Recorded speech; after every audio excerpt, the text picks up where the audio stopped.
All right, guys, I want to make it clear. This whole shutdown is on a bunch of different levels. You've got an international reason for it, okay? In other words, our positioning within the global economy. There's a national reason for it, and there's a personal reason for it. And I've got this news report, and I want to take a look at it so you guys see how we're being programmed. We're being programmed, and people who own businesses are being programmed. And we're also being taught with this whole shutdown on a personal level that we don't have any power. The government has the power. The government is the boss, and we're not. This is the whole psychological thing that they're teaching. Let's take a look. And good evening. It's great to have you with us on a busy Friday night. I'm Tom Yamas, in for David. And as we end another week of the coronavirus pandemic, America has reached a grim new milestone, even as several states lift restrictions and gamble on reopening businesses. Tonight we remember. Now, notice how they talk about it's a gamble, because the big fear right now that they're wanting to put out to everybody is it could rebound. It could come back unless we're good little boys and girls and make sure that we follow all of their illegal rules. For the lives lost here in the U.S., the number now topping 50,000, more than 3,000 since yesterday. Now, notice how he says, topping 50,000. I want to remind you all, Bill de Blasio said himself that he is calling deaths that they presume to be. This, again, is without any autopsy or without any type of testing, presumed to be coronavirus, which, of course, indicates that the numbers are inflated. But anyways, we're still well within a normal flu season. And just a reminder, because I've had people say this, oh, yeah, well, it's only April, and we still got the rest of the year to go. No, flu season ends in April. Now they start in on the 2020 and the 2021 season starting this summer. So it's only going to top out about there unless, of course, they decide to change the rules and run it throughout the year just to keep those numbers going up. Hardest hit New York, coming down from the peak, still with 422 deaths in the past 24 hours. The governor is fearing a second wave in the fall, saying this could just be halftime. Again, you see what I mean? That's the push. It's going to come back. I'm going to tell you again, people, the real reason for that is, the real reason they're pushing that it could come back is so the states don't have to lift their state of emergency. That's where they're getting all this power from, is because they've declared a state of emergency. And how can you end a state of emergency if all the experts say it's coming back? In Detroit, the sad funeral procession for a 5-year-old Skylar Herbert, the daughter of 2 Detroit first responders. Come on, man. Let's pull a little bit of heartstrings. Let's also put some fear into you and I that our children could possibly catch it and die. And also, we need to make sure that people are aware that it's not just deadly to old people. The virus took her life. Georgia, one of the states lifting restrictions, customers returning to hair salons, tattoo parlors, and bowling alleys. Now, I want you to notice, everybody has face masks on, every single one of them. And then back here, where was it? With the gal, the thermometers. Get used to it, people, walking into it. Remember TSA? You know, it's only for a little while. We're just going to search your bag, search you. It's no big deal. Expect to get a brief medical exam, meaning your temperature taken, etc., going in and out of stores and such. It's coming. It's coming. Parlors and bowling alleys. Some business owners eager to open, others fearing it's too soon. President Trump signing the latest aid measure, $484 billion. Who will it help, and will it save jobs? And with millions out of work, the long lines at food banks like this one here in Miami Lakes, Florida, and the unemployment checks that haven't arrived. Yet across the country, there is strong support for the measures in place. A new ABC News Ipsos poll finding 86% believe social distancing and stay-at-home orders are responsible policies that save lives.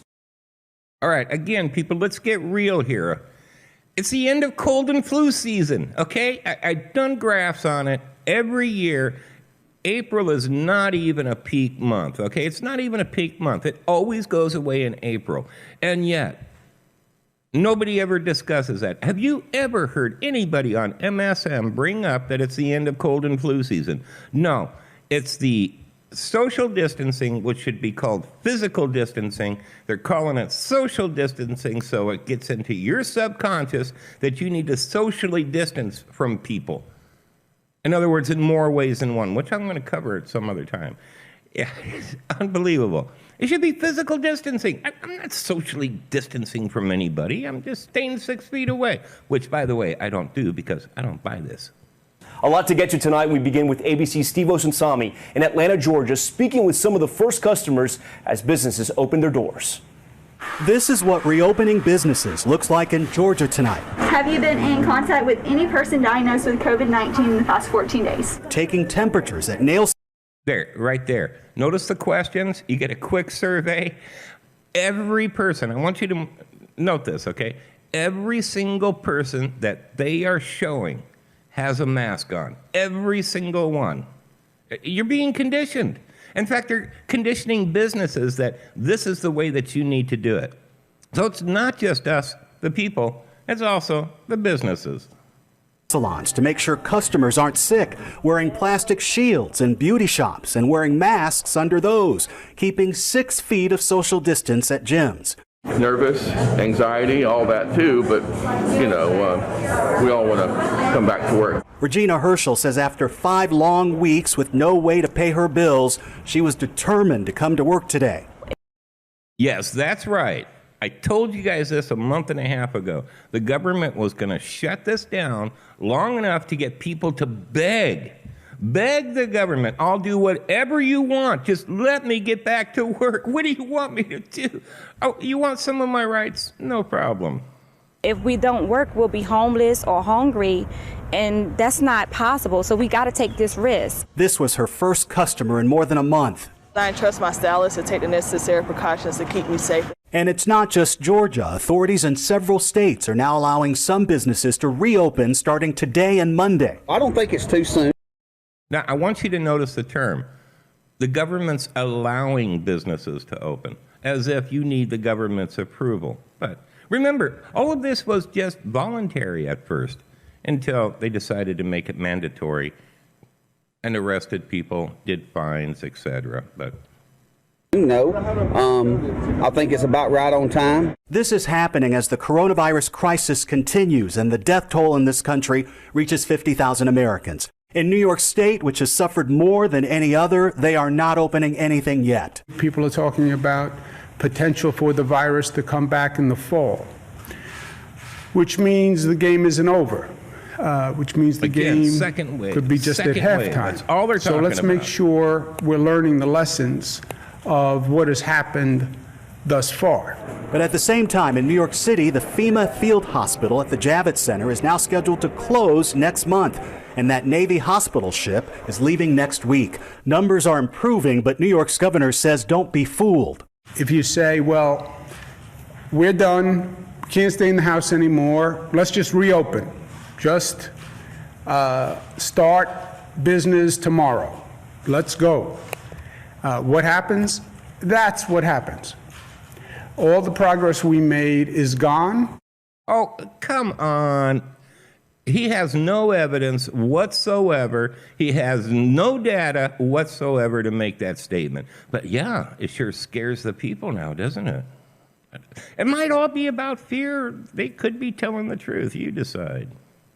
Even big department stores like Macy's and Gap that are struggling to survive say they won't open back up in Georgia just yet, even if authorities allow. The protests to reopen economies are picking up. This was at the state capitol in Wisconsin today. On the beaches in Ventura County, California, there are crowds. Tonight, authorities are reminding residents that no sunbathing is allowed and you have to keep moving.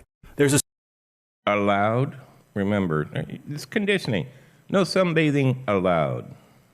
Story out of Michigan that speaks to recovery. The two parents of these twin boys who were born premature at this hospital in Detroit are meeting their twins for the first time. Mom and dad tested positive for COVID-19. this is the moment when it was safe to hold their children. And in New York tonight, a gift from a retired Kansas farmer to the governor of New York. If you could, would you please give this mask to a nurse or doctor in your state? A farmer named Dennis sent a mask with this letter saying he has a wife with diabetes and one lung, but still wanted to help. Oh, come on. I'm not even going to go there. How beautiful is that? An incredible act right there by that farmer. Steve joins us now from Atlanta. And Steve, there in Georgia, we will see more businesses allowed to open in the coming days? That's right, Tom. On Monday, both movie theaters and restaurants will be allowed to fully reopen, but we've spoken with a number of restaurant owners who tell us that they won't open their dining rooms even though they can because they're more concerned about the safety of both their customers and their staff. Oh, bull crap. Listen, if that's not misinformation, I don't know what is. So I've got a restaurant. I'm about to go under. I don't have any money, okay? Nothing. Because I've been closed up the last month and a half while government plays with our lives. And I'm going to be concerned. I mean, don't get me wrong. I am going to be concerned, okay? And I'm going to be concerned about my employees, et cetera. But that's not going to be my number one concern. My number one concern is to get my business back open and to start generating revenue so I can keep my business open. And people buy this. I'm John Masters. That's my story, and I'm sticking to it.